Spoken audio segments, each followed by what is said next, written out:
does and per ounce. And so it means it usually has more sugar than a soda. So 1 ounce, 1 fluid ounce of barbecue sauce tends to have more, almost sometimes twice as much sugar as, say, an ounce of Coca-Cola. It's terrible for you. It's diabetes in a bottle. It's one of these things that I always hated as a healthy eater and a health enthusiast growing up. But I then had 4 kids, and ketchup quickly became a staple in my household as much as I fought it. I lost that battle, and so I made a better ketchup. Falling back on my cooking background, growing up cooking with my mom, Italian mother, learning how to cook with vegetables to naturally sweeten pasta sauces, I realized that we could probably do the same thing with ketchup as well. And so now we're trying to kind of bring back this American dream and reinvent American food so that from a healthier standpoint. So we use vegetables as a natural sweetener in all of our products: carrots, butternut squash, apple, spinach, these types of things, to replace the sugar and corn syrup, but without any loss in flavor. Can you go to the next slide, please? This is our primary product line. Right here we have a low sugar and a no sugar ketchup. We have sriracha, which we call viracha for vegetable sriracha. It's all veggies, it's 100% veggie. Tastes like sriracha. Everything is paleo, keto certified, gluten-free, vegan, non-GMO. And we have this line of Pitmaster barbecue sauces. Our partner in this business is Ed and Ryan Mitchell. They're probably the 2 most legendary pitmasters ever to come out of North Carolina, if not the United States. Ed is also a veteran. He was a Vietnam veteran. He's used to run the pit in Durham, North Carolina, and he's about to open up a new restaurant called The Preserve. It was supposed to open up this year, but because of COVID, it will open up next year, 2021. And they've been on a number of TV shows and shouldn't be on a number more in 2021.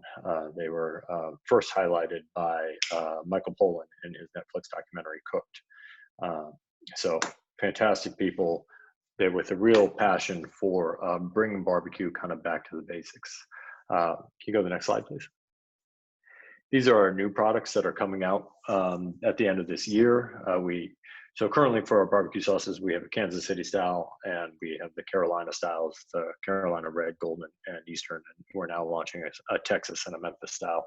And we're also launching mustards, a Bavarian style, yellow mustard, and a honey mustard. All of them are with extra veggies infused. So there's about 20% of every product is extra fruit or veggies. So you're getting extra nutrition with every bite.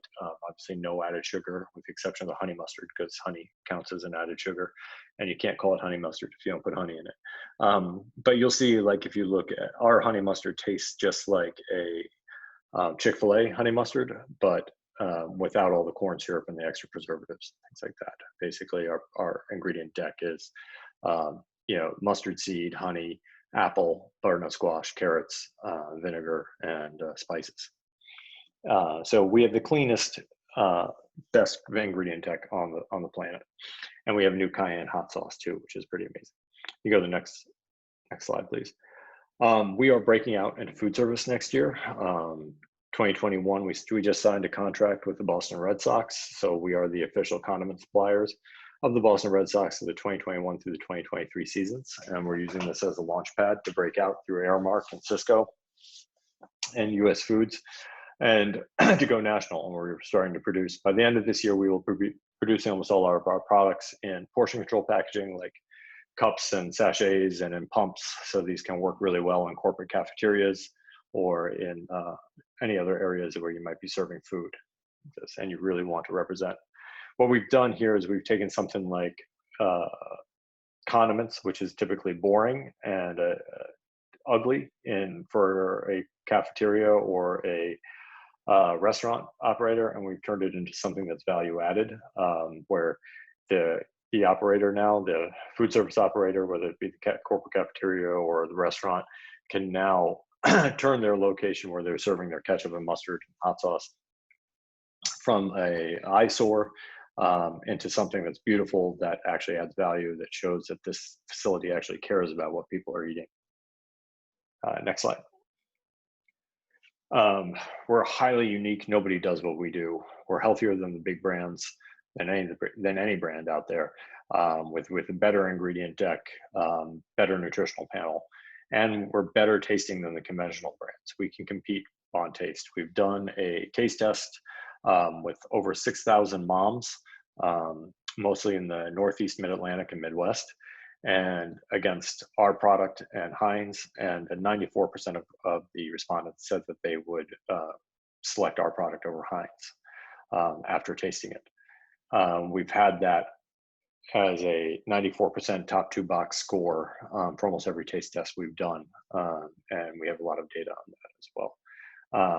So plus we're more authentic as well. We are a veteran owned, made in the USA, only USA grown vegetable brand, with a BIPOC staff and a diverse, very diverse company compared to, say, Heinz now, which is owned by a foreign private equity company and has been famous for laying off more people than hiring Americans. Next slide, please. Again, just about us, I'm a veteran, father of 4. I couldn't get my kids to stop eating ketchup, so I made a better one. And that is the picture on the bottom there is Ed Mitchell and his son Ryan. And we were at the Big Apple barbecue block party in 2018, where we launched our partnership together. And Ed is a founding member of that block party as one of the first and last whole hog barbecue founders. So again, keto and paleo certified, non-GMO, again, veteran owned, everything that is delicious and better for you about food. Last slide.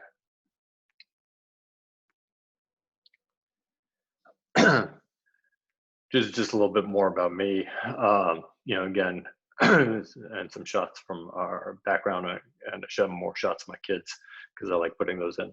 But we are, again, nothing I haven't said before. It's very straightforward, very simple. We're expanding to food service. We would love to work with your corporate cafeterias. If you start opening them again in 20, have plans to, we will have everything ready and be set up in any of the operating groups that you might be working with or buying groups. And or we could go direct until that time. Plus, we'd love to work with you and your staff if you just want to be able to promote to your staff. We have over 7,000 stores nationwide now. We're in Kroger, we're in Whole Foods nationally, Sprouts, most of the Safeway branches, almost all the Ahold locations carry at least one of our SKU, and we're in 13. We have one SKU, one of our ketchups is in 1,365 Walmarts. So we have a significant amount of distribution at this time. So, if you want to promote to your customers or your staff, a better for you veteran-owned product this November, please let me know, and we'd love to work with you on maybe a social media post or an email blast, or we can send coupons to your corporate staffs that you can give out free bottles to give out to your work staff as well. Last slide. That is a little bit more about Ed Mitchell. Our partner. He really is a legend. If you think you know anything about barbecue, look him up, because if you don't know Ed. Ed really did bring back a traditional style of barbecue that had been dying in North Carolina. And one of the key things he did, and one of the things that makes him a great partner for us, is he brought back heritage breed and acorn and peanut fed hogs, because he realized that they tasted better. It was the kind of flavor that he grew up in Wilson, North Carolina. And so he really started, the tendency for pasture raised, and before that was even a term, which now you hear about all the time. Next slide. So, love to talk to you. Please reach out. We would love to work with you. We will work with your PR. If you don't have a corporate cafeteria or something that you think that we would work in together with, we would love to work with you for your PR side, or with your customers. We can give presents out to your customers, free bottle coupons, anything, or to your staff. Happy to do that. We're just looking to try to drive trial at this point, sampling. So thank you very much. Please, that's all I have. All right, thank you very much. Up last is Frank Vitale. Yes, good afternoon. We may not be as appetizing as True Made, but we'll certainly try to whet your appetite. Forge Business Solutions is a strategy development and consulting firm. Again, my name is Frank Vitale. I spent nearly 20 years in the Army and got out as a position or in the rank of captain, and has spent several years in the banking industry, leaving that industry as a senior vice president, commercial lending and private banking, really to start Forge in order to help businesses grow in a way that they really needed to grow without all the regulation. So in 2017, we launched Forge Business Solutions, and one of our proudest accomplishments is becoming a veteran business enterprise with Novoba. So we're very, very excited about that. Next. A little bit about what we do and sort of our process there is that, you know, our special sauce really is developing the relationships with our clients directly. So for strategic planning and execution solutions, which is really our leading service, we first discover sort of the relationship with our client, find out who they are, you know, what makes them tick, and then identify the key goals that they're looking to achieve over the next 3 to 5 years.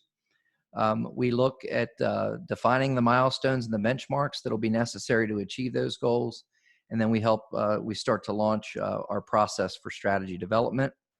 Then we go into our explore mode, and the explore mode essentially is where we go out and hold key stakeholder engagement meetings with our clients, customers, stakeholders in the communities that they're in, their employees. We do employee development groups where we, you know, in an anonymous fashion, we solicit information and input, do SWOT analysis with employee groups to hear from them, but also to solicit their ideas for strategy and growth that we'll later take back. Once we collect all of the data and information from our key stakeholder engagement meetings, we then develop a foundational report that we issue the management team, and then we start working to use that information to build their strategy and to start to put together their long-term strategic plan. We focus on finance, on brick and mortar and property, on human capital, as well as products and services. Once we develop that strategy and the plan, then we help them to deploy the strategy back among their stakeholders to conduct a roadshow and to demonstrate their new plan with the stakeholders to make sure that they get their buy-in and their input. So that's the main focus of our strategic planning and execution services. Next. A little bit about the team. We have you know, senior strategists, myself and another gentleman who spent nearly 30 years in the federal contracting world. We bring financial and strategic leadership. We have a process architect who has 30 years of experience, who's a Lean Six Sigma black belt. So we help our clients look at their process as well while we're into the strategic planning process to make sure that they're well positioned. So next. Our capabilities really relate to primarily with the federal contracting world. We help businesses develop not only their strategic plan with a focus on growth and success, developing partnerships. We also work in government and community relations to make sure that their needs are being met at the legislative level, but also that they are boots on the ground in their communities so that they know what the community thinks of them, and they also can identify opportunities to grow and become stronger in those communities. And then we help them to identify contract opportunities and to assess their vehicles. We utilize the balanced scorecard. So we develop an integrated planning methodology, making sure that we communicate vision and mission, and that their work aligns with that vision and mission. So we try to differentiate an opportunity from a distraction for our clients, and then we help them to prioritize with budget and identifying success measures so that they can make sure that they're staying on track. Next. We help small businesses especially to identify, capture, and look to develop proposals. So we help them with looking at opportunities. We help them develop a compliance matrix, storyboarding, solutioning. And these are primarily for smaller companies that want to work in the federal contracting space, but also with the commercial world as well. Next. So we also provide training, and training is really where we work with our larger corporate clients, and we do have Fortune 500 clients as well as small 8A set-aside businesses and other small businesses as well. So we can help with projects and project management, program management. We use earned value management. We make sure that we're aligning our clients' capabilities with and solutions with the needs of their potential clients. We also can help with looking at training for pricing, because a lot of our smaller clients are not sure how to price their projects and their basis of estimate. Next. So for Forge, I can say that we're able to pivot, working with large corporations as well as small businesses. As I said, with respect to training, we think we can meet the individual needs of divisions or departments within large corporations, but also provide corporate training and leadership development for small business as well. We also do campaign management for our community, for our larger companies that need to develop brand recognition, but also identify the economic impact that they might be having in their communities. Oftentimes, communities don't know the true impact that large corporate partners have in their communities, so we help develop a model where they can communicate their economic impact and value to the local communities. So for more information, please check us out. You can email us at max@forgebz.com, or check us out on Facebook, LinkedIn, Instagram, Twitter, or just look at our website at forgebz.com. Thank you. All right, thank you to all the presenters. We will now be open for questions.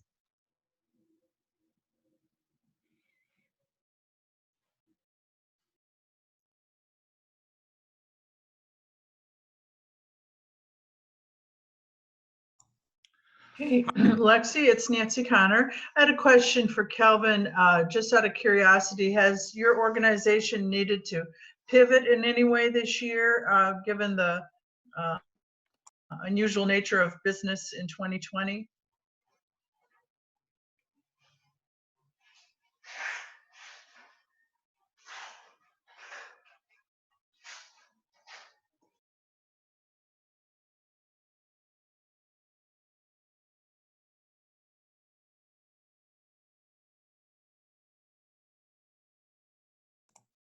Is that question to everybody? Sorry. Initially, I was asking Kelvin, but I heard a little bit in your remarks, Abe, about pivoting, but I was just curious, what 2020 has been like for you, for Kelvin.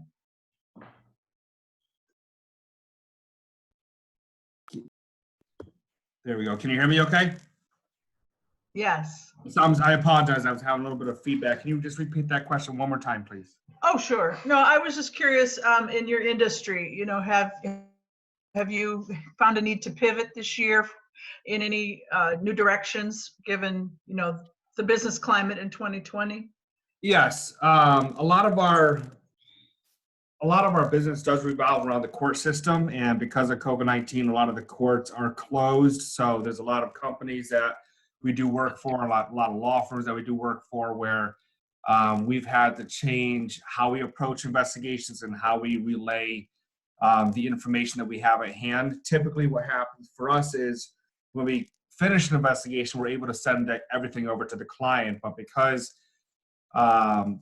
courts are closed and social distancing and everything being virtual, the background checks and criminal investigation within companies has been a little bit more difficult, where now we find ourselves providing whatever information we have currently so that they can kind of make a decision for whatever case that we've been working. So it's definitely has impacted us negatively, but we've been able to still meet our goals and our clients' expectations while navigating around everything that's going on. Thank you. Hi, Kelvin. This is Eugene Campbell. I'm with Allstate Insurance. How are you? I'm doing well, Eugene. How are you? Very good, thank you. You spoke about insurance. Do you have existing clients in the industry?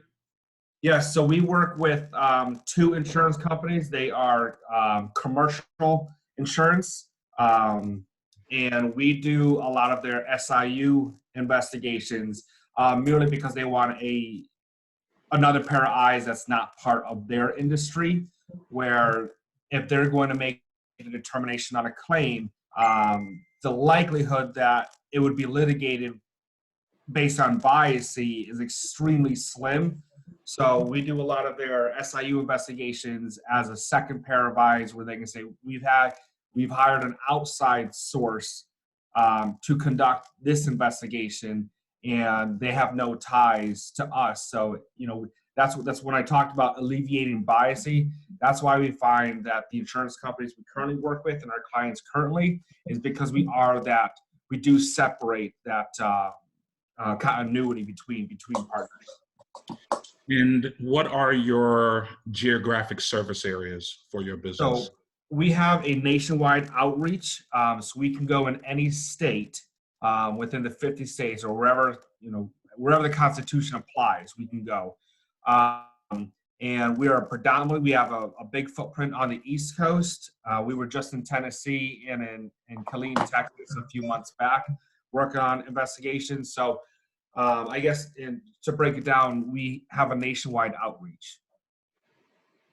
And if there's anything that comes up, which happened in Texas, where they wanted the state wanted a specific type of insurance, then we do make sure that before we start any investigation, regardless if it's just a digital background or a in-person boots on the ground investigation, we make sure that we are compliant with whatever that state requires. Thank you. Thank you for your question. Hey there, it's Brian Hall with Shell. Excellent job to all three of you. A couple questions. One, I'll go to you, Kelvin, first, if you don't mind. This is maybe a weird question, but one of the things that I see our legal team working on, and they're putting together, for the most part, probably a couple year, 2 to 3 year plan right now of providing representation for folks that are incarcerated for maybe not having representation or you probably know where I'm headed here. But it's a situation where they're doing this pro bono from the Shell leadership or Shell legal team standpoint, and they're trying to ramp that up as part of our community work. And I know others are doing. We're not leading the effort. We're joining the effort, I should say. And I know that they're looking for their panel firms and others to join in. Do you or your firm do any of that kind of work? Yes, thank you for the question. We have 17 law firms that we represent, and 3 of them are pro bono. One of them is affiliated with I'm sure you're familiar with the Innocent Project. So we do a lot of work for pro bono attorneys, and obviously case dependent and whatever the client needs as far as hours go. But we do work with a lot of pro bono attorneys and several law firms across the states to assist them in their legal matters. And we also have 2 immigration law firms, rather large. One of the largest ones in Connecticut, that they are also pro bono, and it's not much of a money maker, but it's good for the people. I believe in those programs, rehabilitation for those who are incarcerated, and I'm a big advocate for the criminal justice field. One, thanks for answering as I left it the way I did, because I know the word pro bono is not something in an entrepreneur's strategy, perhaps, for the most part. But when I think about supply chains, and in particular supply chains that all 3 of you are trying to get into or working to get into, there's a traditional side, which is ask for the business, and then there's the other side or at least another side that says, how do you form connections that are meaningful along that journey? And that could be one of them. So not sure if you use those firms, not just to use them for that as an access to business, but it is the right thing to do. And I hope that more companies spend a little effort in that. But that's just one thing that's going on at Shell. Thanks you, Calvin, for answering that. Let me go to the veggie ketchup. I want to make sure I got it right, because I want to tweet the heck out of it. I think you said that you couldn't get your kids to stop eating it, so you decided to make it better, or a better one. Tell me that again, Abraham. Yeah, I couldn't get my kids to stop eating ketchup, so I made a better ketchup.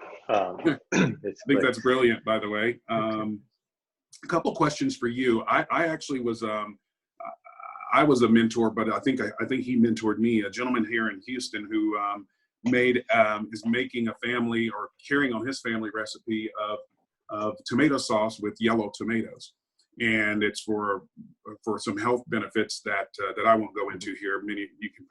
Anyone can probably Google that, and you probably already know that. He's kind of on the same journey that you're in, and my question, I guess, is two. One is, you said you're in. I couldn't write it down fast enough, but you're in over 1,000 Walmarts, I believe. Yes. In some of the big stores. You've got the Red Sox that have got you committed for the next couple years. So it seems like things are kind of going well, if I can say that. So when I think about, if you wanted to focus on 2021, I know you mentioned, we may not be back on our campus in Houston until the end of 2021, and I think condiments is the last thing we're probably thinking about. And even our food service company, which is a minority-owned firm, Thompson Hospitality, don't know if you know them, out of Virginia, but they teamed up with Compass Group to provide the soft services, which includes our cafeteria and restaurant space. And so I guess I'm wondering if those two options aren't necessarily a driver for you next year for a company like Shell. What are your one or two focus items that you would ask us as a member of Navoba, but also as a company, if you will, in oil and gas? What would you ask of us? I mean, obviously, COVID is presenting that challenge. 6 months ago, at the beginning of this year, we had a brilliant strategy in hindsight that we were going to focus solely on grocery in 2020 and just kind of put food service to the side till 2021. And that looked like a really good strategy even 6 months ago. And now, as we're nearing the end of 2020, 2021 food service is still looking difficult. So really what we need to maintain our growth rate, because we've been growing at over 100% a year for next year, if food service doesn't come in to give us that extra oomph, is we need to increase marketing. We need to increase velocities on shelf, because the other challenge that we have for 2021 is a lot of new stores are not bringing in new products in 2021 because they're just having trouble maintaining, and there's no end in sight with COVID right now. And nobody knows what's happening. The uncertainty is really what's hurting the industry. So what we are looking at now is if we can get, if we're averaging, 1.5 units per store per week, if we can get 3 units per store per week on average, that doubles our sales as well. So we are looking at really trying to increase velocities. And so we're targeted marketing, any type of marketing or sampling that really helps bring that through. In the past, our most reliable marketing is anything that gets people trying the product. So in-store demos, field marketing events, that kind of stuff was one of our best things, but those of course are gone now too. So we are using digital coupons, targeted coupons. And so with something like, to get to your question, with somebody like Shell as a partner, if we could work with you to reach to your staff, your thousands of employees in Houston who shop at Kroger or Sprouts in the stores that were, or Whole Foods that were down there, or Central Market, we could send out digital coupons via email for your staff, or even if people are in offices, we could put paper coupons in the offices as well, and have a way to if your HR was willing to kind of promote True Made Foods as, here, there's a company that we're partnering in because we believe in them, so please go try their products, and here's a free coupon for a bottle. So go to Kroger and pick up a bottle of ketchup or barbecue sauce, would be the message we'd be trying to get across there. Okay, all right. Thank you. I would ask you to do me a favor, perhaps, and my email, I'll try and put it in here before we're done. It's brian.hall@shell.com. Check out Fuel Rewards Network. Take a look at that program. It's connected to your grocery stores that you mentioned already, and it's a great. It could be a space by which you can advertise or promote if you can figure out how they onboard products and suppliers. But it's our connection to the food and beverage, to the food market out there, using fuel as a driver for that.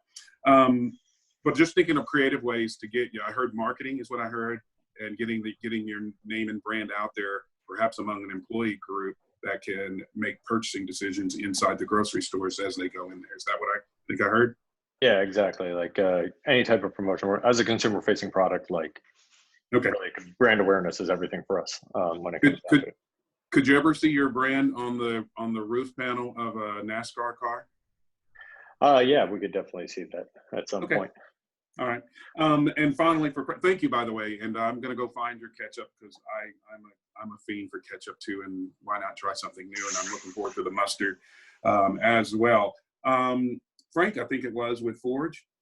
I got one question for you, and that is, this is a tough space when you talk about strategy, and people are doing all kinds of strategy work right now behind the scenes on race relations and all of that, right? And most of them are doing it inside. They're not talking to anyone outside because they want to come up with a great plan and then go do something with it, right? So how do you get someone's attention, if you will? That's my question for you. How do you get someone's attention when there's so many things going on right now? Yeah, it's a great point, Brian, and I appreciate you asking that. I mean, no question, it's a challenge. I mean, right now, especially throughout the United States, there's so much noise going on. There's so many things happening. And I think we're all in some level of sensory overload, and in some cases just being overwhelmed. Let's be honest. So I think one of the things that that we have to be able to do is you eat an elephant one bite at a time, and if we're going to try to chip away at some of the challenges that face us, it can be helpful to bring in a facilitator to help make sure that an organization is getting an honest look at what's going on within the organization, and then coming up with an internal way to provide a solution, but yet have someone that can provide that sort of third party outside view. And so I think that's where facilitation comes in. But the answers, I've always believed, come firmly from within the organization itself. So I think that could be attractive for, particularly an HR leader, a corporate leader of human resources, or a diversity and inclusion officer that wants to bring someone in to help sort of facilitate and guide either a division of a company or the company itself through some of these challenging strategies. I hope that answers your question. Thank you. Yeah, it did. Thank you for that. Yep. I'd just like to chime in. This is Dan with Disney Supplier Diversity. Thank you to all the speakers today. It was informative. I have seen some of the True Made foods on the shelf before, and I really liked hearing the story behind it. It's intriguing and very impressive. And I took a lot of notes. I don't have questions right now, but I think I'll be reaching out to some or all of you in the future. So thank you for your time.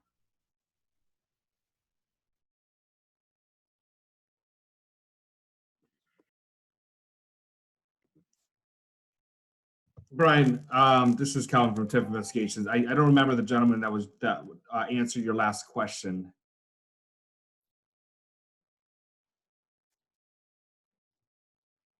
Wasn't that Frank? That was Frank Vitale. Frank Vitale here.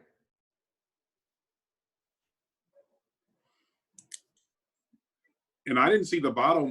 This is to Matt. Hey, Matt, I didn't see the bottle. Does it have veteran owned on there yet? Abe and I had this conversation a while back, and actually it was very helpful because one of the things that we really didn't spend enough time doing in all candor is talk to product companies that's such a pivotal thing about how people scan is stopped on the shelves. And so we just kind of did it in a vacuum. And so we're revisiting the way that we have the logo. I thank you for incorporating that throughout the presentation, Abe. That was great of you to do that. And so for those of you that aren't familiar with what Brian's talking about, we want any of our certified businesses that have retail products on the shelves to be able to promote the fact that they're a better known company, because people want to be supportive of better known businesses. And so having that logo that's on there, I did go and looked at they had the barbecue pitmaster line, and they had the ketchup at the local Walmart here in Lexington. And so I went and took a look at the sauces and the way that it's displayed. So it has the veteran owned on the bottle itself. So it's not the specific Navova logo, but it is there.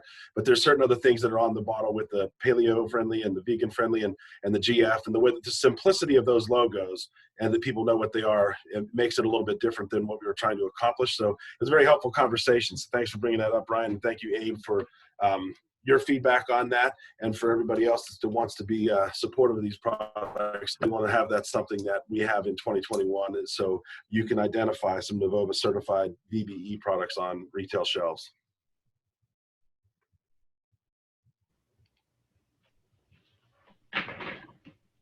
Also, if everyone will just check through the chat on the side, there are a lot of email addresses there for connections, so you all can reach out, such as Liz. I have Brian's out there. All of our presenters have their information in the chat, so please make sure you check that before we close the meeting. Thank you, Mimi. To Frank and anyone else on here who has a company that's a service-oriented company, you know, most folks are doing this every day, all day, and it's going to become numb, if you will, where people are going to be triple tasking on video and off video and whatnot. But so it's going to make what I say next maybe seem moot. But I go, if you do a particular service, how can you host, or maybe you already have a platform where you host something about your business, and how do you get that communicated through this network so people can participate without committing to your service and get a chance to see you at work and see you delivering on what your expertise is before they have to buy it. And I think that people are looking for something quick hits that they could just go build their skill set or build their knowledge. And so I would encourage you to use this corporate network and of course your VBE network as well to say, how can you make sure someone's looking at you while you're performing so that they go, I could use some of that in my company, would be my recommendation as well, particularly in 2021 as people are still trying to figure out, do they venture outside at all or still go through this mode of learning and development and team up with each other. Yeah, I think this is Frank Vitale with Forge Business Solutions. I think that's a great point. We just launched our new podcast called Forge Ahead. And so that's free and available. We'll be posting that on our website, Forge, B as in Bravo, Z as in Zulu.com. And also we have some available free webinar and training information related to managing remotely and pivoting during this pandemic that might be helpful as well. So we're always happy to provide those sorts of things at no charge, of course. Sweet. Yeah, and over here at Tip Investigations, we also take a similar approach. I know that sometimes that feeling of pressure when you meet with new companies and you have that feeling like, then they ask you, well, it's going to be $13,000 for this suit, so can we schedule you for a fitting tomorrow? So I think taking that approach where it's, like Brian has said, is, see work in your environment, see the see your ROI in person, and to alleviate that type of pressure. And again, I think that just comes with being able to pivot into this virtual world where you can't just drive to somebody's office unless you have a hazmat suit or something. Mm-hmm.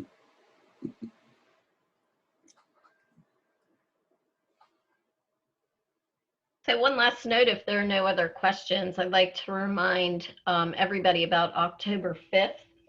We'll be hosting our corporate engagement. Brian Hall from Shell will be hosting, along with Rondu Vincent from Bristol Myers Squibb. And we will have 3 corporations pitching. One will be Disney, PNC Bank, and Capital One. So we welcome you all to come. If by chance you don't get the link or the Zoom meeting, let me know or reach out to Alexis. Alexis, when's our next MFM VBE pitch? Give me one second. also- Calendar. Okay. And also in the meantime, for all of our corporations, don't forget to fill out your best corporations for Veteran Business Enterprise survey. And we also are looking for our candidates for the Veteran Business Enterprise of the Year, which we'll be hosting in November. So those surveys are out there. Just a reminder to please nominate your fellow businesses, corporations, just to complete those so that we can honor our best corps.